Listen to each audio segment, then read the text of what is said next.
एक दिन भगवान कन्हैया अपने घर में बैठे हैं कि प्रथम करी हरि माखन चोरी, ग्वाले ने मन इच्छा पूर्ण करे, आप भय ब्रज खोरी, प्रथम करी हरि माखन चोरी।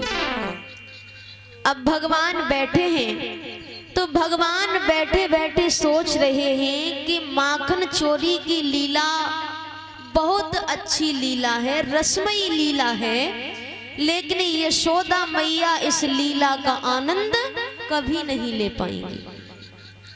उनको तो सिर्फ उड़ाने सुनने के लिए मिलेंगे कि भाई आज तुम्हारे लाला ने ये कर दिया, आज तुम्हारे लाला ने वो कर दिया। तो ऐसा क्या करें कि इस लीला के दर्शन भी यशोदा मैया करें। अब भगवान बैठे हैं, भगवान सोचते रहे, फिर भगवान माखन के कमरे में जाते हैं। पहले माखन के भी कमरे हुआ करते थे परीक्षित महाराज जी।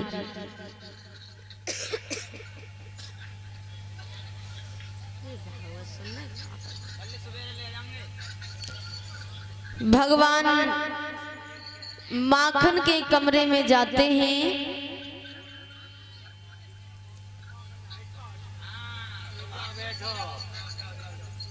माता बहने उधर ध्यान दे रही हो या कथा सुन रही हो? वो तो वैसे भी दारू पिए हुए नशे में, तुम भी उन्हीं की जैसी हो रही हो। भक्तों, भगवान कन्हैया अपने घर के आंगन में बैठे हैं तो भगवान बैठे बैठे सोच रहे हैं कि माखन चोरी की लीला बहुत अच्छी लीला है, रसमयी लीला है, लेकिन यशोदा मैया इस लीला का आनंद कभी नहीं ले पाएंगी। उनको तो सिर्फ पुराने सुनने के लिए मिलेंगे कि भाई आज तुम्हारे लाला ने ये कर दिया, आज तुम्हारे लाला ने वो कर दिया। तो ऐसा क्या करें कि इस लीला के दर्शन यशोदा मैया भी करें। तो भगवान बैठे हैं, सोचते रहे, फिर भगवान माखन के कमरे में जाते हैं। पहले माखन के भी कमरे हुआ करते थे। भगवान माखन के कमरे में जाते हैं, एक बड़ी सी हांडी को अपनी ओर खींचते हैं, उसमें से नवनीत निकालते हैं। नवनीत यानी माखन का गोला। भगवान उसमें से नवनीत निकालते हैं। अब भगवान भोग लगाने ही वाले हैं कि भगवान के सामने एक कांच पड़ा है, भगवान उसमें अपना प्रतिबिंब देखते हैं। अब देखिए, पहले ये फोन इत्यादि होते नहीं थे, पहले एक आईना ही होता था जिसमें हम अपने आप को देखते थे। तो भगवान ने आज तक आईना नहीं देखा। तो इसका उदाहरण क्या हुआ परीक्षित जी कि भगवान ने आज तक अपने आप को नहीं देखा। तो भगवान के सामने एक कांच पड़ा है, भगवान उसमें अपना प्रतिबिंब देखते हैं और वो देखते ही तुरंत हाथ पीछे कर लेते। भगवान कहते हैं, अच्छा ये माता बड़ी होशियार है, इसने माखन की रखवाली के खातिर एक छोरा पहले से खड़ो कर रखो है और ये चुपचाप मेरी चोरी देख रहा है। ये मैया से कहेगो मैया कन्हैया चोरी करे। भगवान कहते हैं, देख तू भी छोरो और मैं भी छोरो, तू मेरी चोरी मैया से मत कहिए, क्योंकि ये माखन है ना, मैं अकेले ना खाऊंगो तो खिलाऊंगो। ये कह करके भगवान ने हाथ आगे किया, ये ले खा ले। अब भगवान ने हाथ आगे किया तो प्रतिबिंब ने भी हाथ आगे किया। अब भगवान ने हाथ आगे किया तो प्रतिबिंब ने भी हाथ आगे किया। अब भक्तों, भगवान कहते हैं, अब मेरी आत्मा ठंडी है गई, मैं सोच रहा था कि मैं ही चोर हूं, तो तू मेरे से भी पक्को चोर निकलो। चल कोई बात नहीं, चोर चोर मोसे रे भाई। अब ये दृश्य पीछे से यशोदा माता रोहिणी माता देख रही है। कितना अच्छा लगता है जब छोटा सा बच्चा कांच में अपने आप से बातें कर रहा होता है। जब सारी बात खत्म हो गई, यशोदा मैया ने आवाज लगाई, कन्हैया। भगवान चुप, कुछ नहीं कह रहे। यशोदा मैया कहती, अरे कन्हैया तू यहाँ क्या कर रहा है? भगवान कहते, मैया मैं माखन को लोभ नाए मैया। मैंने सोचा कि मेरी मैया इतनी मेहनत से माखन निकाले और कोई चोर चपेटो आए कि माखन चुराए कि चलो जाए। तो माखन की रखवाली के खातिर मैं इस कमरे में आया तो मैंने क्या देखा? यशोदा मैया कहती है क्या देखा? भगवान कहते मैया मैंने देखा कि एक कालो कलूटो सो छोरो माखन चुराए रो। यशोदा मैया कहती अच्छा तूने उसे रोका नहीं? भगवान कहते मैया मैंने रोका, मैंने ये भी कहा कि तू मैया से माखन मांग ले, पर मैया में नंदराय का छोरा और वो मेरे घर में मोगी आंख दिखावे। यशोदा मैया कहती अच्छा दिखाना तो कहाँ है वो कालो कलूटो सो छोरो। भगवान यशोदा मैया की उंगली पकड़कर कांच के सामने खड़े होकर कहते हैं मैया ये रो कालो कलूटो सो छोरो। मैया यशोदा कहती है कन्हैया ये कालो कलूटो सो छोरो तू ही है। भगवान कहते हैं मैं कैसे? यशोदा मैया कहती कन्हैया ये आईना है, इसमें हम अपने आप को ही देखते हैं। अब चोरी वाली बात तो पता नहीं कहाँ गायब हो गई। यशोदा मैया को भगवान कन्हैया की लीला इतनी अच्छी लगी कि वो पूरे ब्रज में घूम रही हैं और सबको बता रही हैं कि आज कन्हैया ने ऐसी ऐसी लीलाएं करी।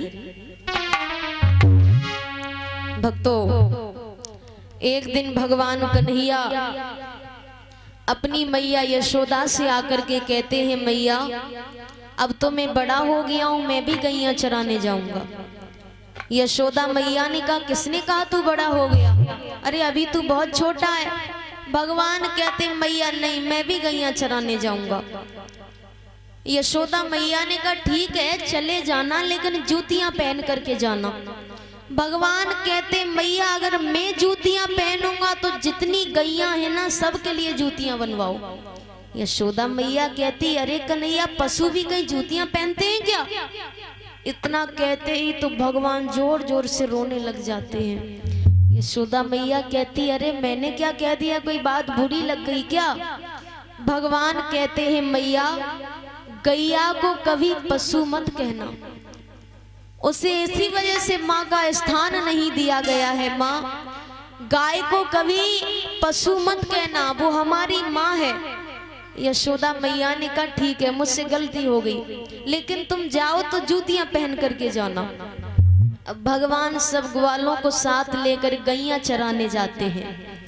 दोपहर का समय है तो गैया भी आराम कर रही हैं और सभी ग्वाल वाल भगवान एक वृक्ष के नीचे बैठ जाते हैं, भोजन करने लगते हैं। तो भोजन करने लगते हैं तो भगवान कन्हैया कहते हैं कि ये श्री दामा बड़ा चालाक है, हम जितने भी पकवान लेकर के आते हैं ये हमारे सारे पकवान का स्वाद लेता है। देखिए भगवान तो बड़े घर के लड़के हैं तो रोज नए नए पकवान ले जाया करते थे, और श्री दामा गरीब घर के बालक थे तो वो छाछ ले जाया करते थे। तो भगवान कहते हैं कि ये श्री दामा बड़ा चालाक है, हम जितने पकवान लेकर आते हैं सबका स्वाद लेता है, पर ये अपनी छाछ हमें कभी नहीं पिलाता। और श्री दामा इसलिए नहीं पिलाते थे कि ये कहाँ बड़े घर का लड़का पकवान खाने वाला, और मैं अपनी साधारण सी छाछ का स्वाद से क्यों दूं। तो भगवान कहते हैं कि आज तो मैं इसकी छाछ पी करके ही रहूंगा। अब भगवान ने ये कहा, इस चक्कर में श्री दामा ने जल्दी जल्दी छाछ पी ली। अब जल्दी जल्दी छाछ पी ली तो थोड़ी सी छाछ श्री दामा के मुंह पर गिर जाती है। उस थोड़ी सी छाछ को भगवान अपने मुंह से चाटने लगते हैं। अब ये दृश्य ऊपर से ब्रह्मा जी देख रहे थे। ब्रह्मा जी कह रहे ये भगवान है? ये भगवान नहीं हो सकता, ये ग्वालों की झूठन खा रहा ये व्यक्ति, ये भगवान नहीं हो सकता। परीक्षा लेते हैं। दोपहर का समय है, भगवान भी लेटे हुए हैं, पास में ग्वाला भी लेटे हुए हैं, गैया भी आराम कर रही हैं। ब्रह्मा जी ने क्या किया, जितने ग्वाले थे ना भगवान को वहीं छोड़कर और ग्वालों को अपने साथ लेकर ऊपर ब्रह्मांड में आ जाते हैं। अब भगवान जब नींद से उठते हैं तो भाई भगवान से क्या छिपाए, वो तो है ही भगवान। तो भगवान ने अपनी योग माया से, अपने अंश से, वो जितने ग्वाले थे ना, अपने अंश से भगवान ने उतने ग्वाले वहां पर प्रकट किए। देखिए, भगवान ने गोपियों के साथ में रास लीला की थी। जब भगवान ने अपने अंश से वो ग्वाले प्रकट किए तो ये दृश्य भाग्य एक सिद्ध ऋषि ने देख लिया। तो उन्होंने पूरे वृंदावन में ये खबर कर दी कि जितनी गोपियां हैं और जितने ग्वाले हैं ना, उन सभी का आपस में विवाह करा दीजिए, क्योंकि जो ग्वाले थे वो भगवान के अंश से ही प्रकट हुए थे ना। तो भगवान ने रास लीला की थी गोपियों के साथ में। अब कई भक्त ऐसे होते हैं कि रास लीला में ये भी सवाल करते हैं कि रास लीला में देखिए एक पुरुष इतनी महिलाओं के बीच में नृत्य कर रहा है। तो भगवान ने, जब भगवान के अंश से इतने ग्वाले प्रकट हुए और उन्हीं ग्वालों का विवाह उन गोपियों के साथ में हो गया और वो गोपियां भगवान के साथ में नृत्य कर रही हैं, तो वो भी तो भगवान की पत्नियां हुई ना। कुछ लोग ये सवाल करते हैं कि एक पुरुष इतनी महिलाओं के बीच में नृत्य कर रहा है। ऐसा कुछ भी नहीं है भक्तों। कई भक्त होते हैं रास लीला में काम देखते हैं। तो भक्तों, महात्मा सुखदेव जी समझाते हैं कि हे राजन परीक्षित, अब भगवान ने उतने ग्वाले अपने अंश से प्रकट किए। धीरे धीरे समय गुजरता हुआ चला गया। ब्रह्मा जी तो अपनी सृष्टि की रचना के कार्य में लग गए। कुछ वर्ष बाद उन्हें याद आता है तो वो सोचते हैं चलो चलकर देखें क्या दृश्य है नीचे।